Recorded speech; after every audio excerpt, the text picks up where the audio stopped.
우리를 애워싸고 계신 하나님의 임재를 의식하면서 천천히 깊은 들숨을 쉬십시오. 이제 우리 안에 내주하시는 하나님께서 나를 통해 숨을 쉬시도록 천천히 날숨을 내쉬십시오. 이렇게 천천히 들숨과 날숨을 반복하면서 하나님의 임재 가운데 머무르십시오.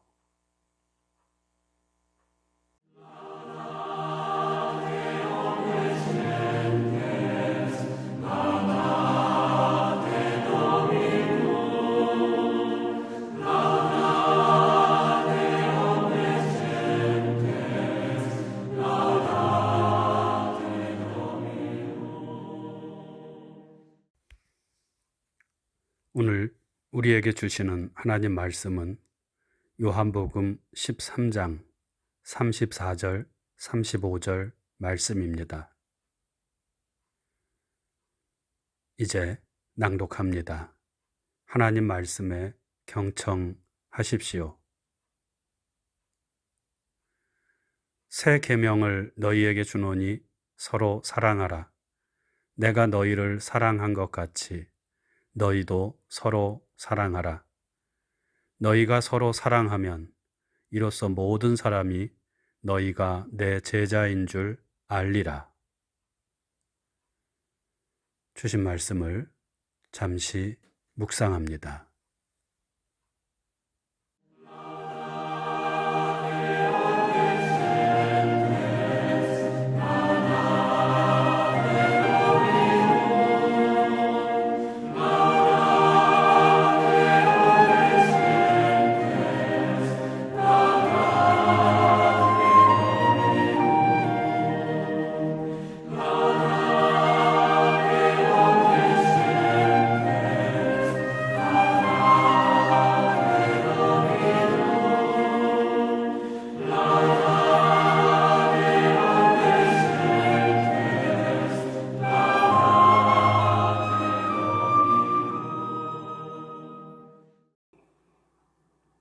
(2023년) 새해가 밝았습니다. 새해 만물을 새롭게 하시는 하나님의 사랑과 은총이 우리 모두에게 충만하기를 주님의 이름으로 축원합니다. 새해 우리가 붙잡고 나가야 할 단어, 화두는 회복이라는 말로 정리될 수 있을 것 같습니다. 2020년 2월부터 시작된 코로나 팬데믹은 우리로 하여금 이전에는 경험해보지 못한 그런 비정상적인 일상을 강제했고, 그 과정에서 우리는 많은 것들을 잃어버리는 아픔을 겪어야만 했습니다. 사랑하는 사람들을 외로움 가운데 떠나보내야 했고요. 사회적 거리두기와 격리, 자가 격리로 인해서 서로 간의 친밀한 교제도 상실했습니다. 비대면 예배의 장기화로 인해서 하나님과의 관계도 점점 멀어진 듯 합니다. 오랫동안 영적인 침체를 경험하기도 했습니다. 고난을 당해봐야 그 사람의 진가를 알 수 있다는 말이 있는데, 코로나 앞에서 우리의 신앙은 너무나 유약했고, 믿음으로 맺어진 관계는 그 힘과 빛을 점점 잃어가게 되었습니다. 엎친 데 덮친 격으로 잊을만 하면 터지는 교회 지도자들의 비리와 오랫동안 무거운 잘못된 관행들, 그리고 교회의 폐쇄성과 배타성으로 인해 교회 자체가 세상으로부터 외면당하는 처지에 놓이게 되었습니다. 인류의 역사를 살펴보면 전염병이 창궐하면 권력을 쥔 사람들은 분노한 백성들의 관심을 다른 곳으로 돌리려고 하는 그런 일들을 벌여왔는데 그 대표적인 것이 전쟁입니다.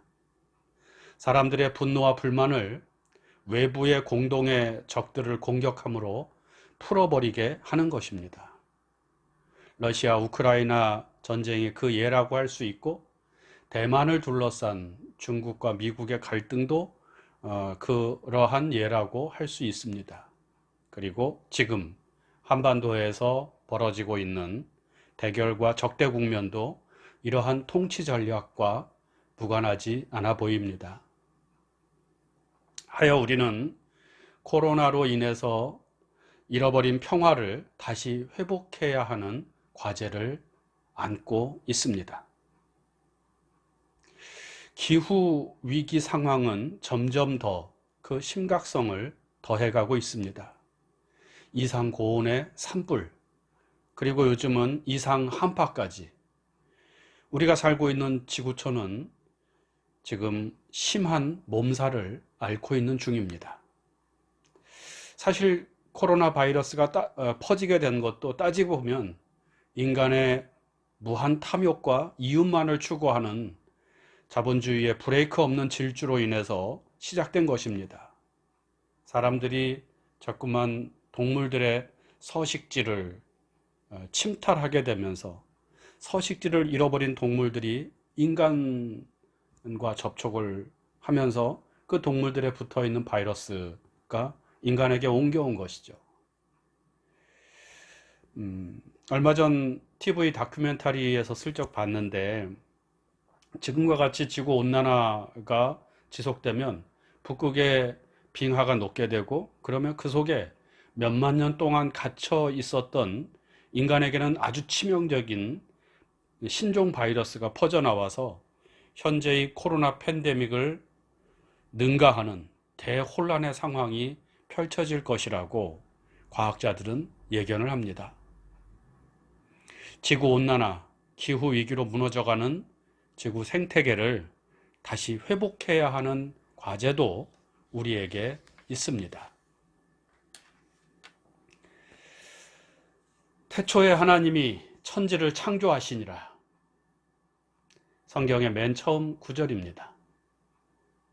그리고 성경의 마지막에는 새 하늘과 새 땅에 대한 비전을 말하면서 이것을 이루어 주실 어린 양 주 예수 그리스도의 오심을 갈망하는 말씀이 기록되어 있습니다. 아멘, 주 예수여 오시옵소서. 이를 통해서 확인할 수 있는 것은 성경은 하나님의 회복의 역사의 기록이라는 것입니다. 하나님께서는 이 세상을 아름답게 그리고 선하게 창조하셨습니다. 그런데 인간의 죄와 탐욕은 그 아름다운 창조 세계를 파괴하고 낙원을 지옥으로 바꾸어 버렸습니다. 인간은 하나님의 선하신 뜻을 저버리고 욕망의 포로가 되어 태초에 아름답게 창조된 세상을 파괴한 것입니다. 이러한 인간에게 남은 것은 하나님의 진노의 심판이고 멸망입니다. 창세기 노아의 홍수는 이 사실을 아주 잘 보여주고 있습니다. 그런데 하지만 하나님은 세상을 심판하고 멸망시키지 않고 구원하고 회복시키기로 작정하십니다. 새 하늘과 새 땅, 새로운 창조를 이루시기로 작정하신 것입니다. 그래서 예수 그리스도를 이 땅에 보내시고 하나님의 나라로 표현되는 새 하늘과 새 땅의 비전, 그 희망을 우리에게 펼쳐 보여주셨습니다. 요한복음의 저자로 알려진 사도 요한은 이 일을 하나님이 세상을 이처럼 사랑하사 독생자를 주셨으니 라고 말씀합니다. 인간의 죄로 인해 파괴되어 버린 창조 세계를 심판하고 멸망시켜 버리지 아니하고 다시 회복시키고 구원하시고자 하는 하나님의 마음, 그 중심에는 세상에 대한 하나님의 사랑이 있었다는 것입니다. 이 사랑이 우리 세상을 구원하고 이 사랑이 모든 것을 회복시키는 근원적인 힘입니다. 곧 세상을 구원하고 회복하는 것은 하나님의 사랑입니다. 성경의 역사는 하나님의 구원의 역사이고 또 회복의 역사입니다. 하나님께서는 사랑으로 세상을 새롭게 하십니다. 이것이 우리의 희망입니다. 세상을 지배하는 원리가 하나 있다면 그것은 아주 차가운 인과율의 법칙일 것입니다. 콩 심은 데 콩 나고 팥 심은 데 팥 나는 것. 원인이 있으면 반드시 그 원인에 합당한 결과가 나타난다는 것. 죄를 지었으면 벌을 받는다는 것. 이것이 세상 모든 것들에 예외 없이 적용되는 원칙이고 법칙입니다. 아주 차갑습니다. 이 인과율에 의하면 인간은 죄를 지었으니 당연히 벌을 받아야 하고 심판받고 멸망당해야 합니다. 그런데 인간의 역사는 지금까지 계속 이어져 오고 있습니다. 개인적인 차원으로 말하자면 악을 행하고 하나님의 뜻을 저버린 채 살아온 우리는 벌을 받고 하나님의 진노의 심판을 피할 수 없는 존재들입니다. 하지만 우리는 지금 여기에서 하나님을 찬양하며 살아가고 있습니다. 왜? 무엇 때문에? 우리에게는 이 차가운 인과율의 법칙이 적용되지 않는 것일까요? 사랑입니다. 하나님의 사랑이 작용했기 때문입니다. 하나님의 세상을 이처럼 사랑하사 구원자를 우리에게 보내주셨기 때문입니다. 사람들은 자연의 법칙을 거스르는 현상을 기적이라고 말합니다. 죽을 병에서 다시 살아나게 되었다든지, 마른 나무에서 새싹이 돋아났다든지, 중력의 법칙을 무시하고 하늘에 둥둥 떠 있다든지 하는 것을 기적이라고 말합니다. 앞에서 말한 죄를 지었으면 벌을 받는 것은 그 벌을 받는 그 인과율은 자연의 법칙입니다. 그래서 죄인이 심판받아 그런데 죄인이 심판받아 멸망당하지 않고 구원을 받고 회복되었습니다. 그러면 이것은 기적이죠. 그것을 가능하게 한 하나님의 사랑이 바로 기적입니다. 내가 하나님의 사랑을 받은 존재라는 것이 기적입니다. 사랑을 받는 것도 기적이고 사랑을 하는 것도 기적입니다. 사랑이 기적입니다. 사도 요한은 요한 1서에서 하나님은 사랑이시다 라고 고백합니다. 이는 모든 구원의 역사에는 하나님이 계신다는 것이고 회복의 역사에도 하나님이 계신다는 것입니다. 사랑이신 하나님께서 세상을 구원하시고 사랑이신 하나님만이 죽음을 향해 나아가는 세상을 회복시켜 주실 수 있습니다.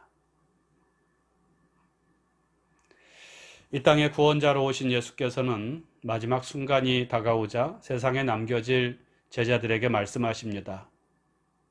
내가 너희를 사랑한 것 같이 너희도 서로 사랑하라. 예수께서는 사랑이 세상을 구원할 것이라는 확신 속에서 이 말씀을 하신 것입니다. 예수께서는 서로 사랑함으로 구원과 회복으로 나아가라고 말씀하실 때 먼저 내가 너희를 사랑한 것 같이 라고 말씀하십니다. 예수님의 사랑, 예수를 통해 나타난 하나님의 사랑이 먼저라는 것이죠. 우리가 서로 사랑할 수 있는 힘은 하나님께서 예수 그리스도를 통해서 보여주신 사랑 때문이라는 것입니다. 이 사랑은 곧 있으면 자신을 배신하고 자신에게 등을 돌릴 제자들에 대한 사랑입니다. 예수께서는 자신에게 등을 돌린 제자들을 끝까지 사랑하심으로 죄인에 대한 하나님의 사랑을 나타내셨습니다. 자신을 배신할 제자들의 발을 씻기시고 자신에게 돌아설 제자들을 위해 자기 몸을 십자가에 내주었던 것입니다. 이것이 내가 너희를 사랑한 것 같이에 담긴 아가페 사랑입니다. 곧 위로부터 내려오는 사랑이고 조건 없는 사랑입니다. 오직 이 사랑만이 구원과 회복을 이루어냅니다. 제자들뿐만 아니라 우리 모두가 이 사랑을 받았습니다. 여러분 믿습니까? 여러분은 주님으로부터, 하나님으로부터 사랑받은 자라는 사실을 알고 계십니까? 그 사랑을 체험했습니까? 그 사랑을 깨달았습니까? 아마 알고 계시고 체험하고 깨달은 줄로 믿습니다. 그렇다면 이제 그 다음에 들려오는 주님의 음성에 귀를 기울여 보십시오. 너희도 서로 사랑하라. 이 말씀 앞에는 내가 너희를 사랑한 것 가치가 있습니다. 지금 살펴본 것처럼 우리가 서로 사랑할 때 주님의 사랑, 조건 없는 사랑, 더 나아가 주님과 같이 자신을 배신할 사람들까지도, 원수까지도 사랑하는 사랑으로 서로 사랑하라는 것입니다. 서로 생각이 다르다고 미워하지 말고, 서로 삶의 방식이 다르다고 원수처럼 지내지 말고, 온갖 차별과 혐오를 넘어서는 사랑, 그 사랑으로 서로를 사랑하라는 것이 오늘 우리에게 주시는 계명이요 명령입니다. 그리고 서로 사랑하라 다음에 나오는 말씀은 이로써 모든 사람이 너희가 내 제자인 줄 알리라 입니다. 우리의 서로 사랑은 교회라는 문턱을 넘어 모든 사람, 곧 세상을 향하여 퍼져 나가야 합니다. 헬라어에는 플레로마라는 단어가 있습니다. 우리말로는 충만으로 번역이 되어 있는데요. 사실 플레로마에 대한 더 정확한 번역은 차고 넘침 혹은 흘러 넘침입니다. 물이 컵에 가득 찬 상태가 플레로마가 아니라 가득 차서 계속해서 흘러 넘치는 상태가 바로 플레로마입니다. 성령 충만도 성령께서 우리 안에 가득 차 있는 것으로 끝나는 것이 아니라 성령께서 우리를 통해 우리 안을 가득 채우고 그리고 흘러 넘치는 것, 그래서 세상에 영향을 미치는 것이 바로 성령 충만입니다. 마찬가지로 주님께서 우리를 사랑하신 그 사랑이 우리 안에 플레로마, 흘러 넘치면 죽음의 그림자가 짙게 드리워진 세상이 새롭게 되고 회복되는 역사가 일어납니다. 성전에서 흘러나온 물이 온 세상에 이르고 그 물이 닿는 곳마다 생명이 살아나는 에스겔의 환상이 주님의 사랑의 흘러넘침을 통해 우리 가운데 이 세상 속에서도 이루어지기를 바랍니다. 주님의 사랑을 깨닫고 그 사랑을 받은 자답게 사랑하는 자로 살아감으로 신앙을 회복하고 교회를 회복하고 세상을 새롭게 하는 우리 모두가 되기를 바랍니다. 주의 사랑으로 구원의 역사를 이루어가는 2023년도 되기를 소망합니다. 묵상합니다. 새해 우리 교회 표어이자 기도 제목은 주의 사랑으로 우리를 구원하소서입니다. 사랑이 우리 세상을 구원합니다. 주님의 사랑으로 우리가 서로 사랑할 때 무너진 것이 다시 회복되고 온전케 됩니다. 주님의 사랑을 묵상하면서 서로 사랑하며 살기를 다짐해 봅시다. 묵상입니다.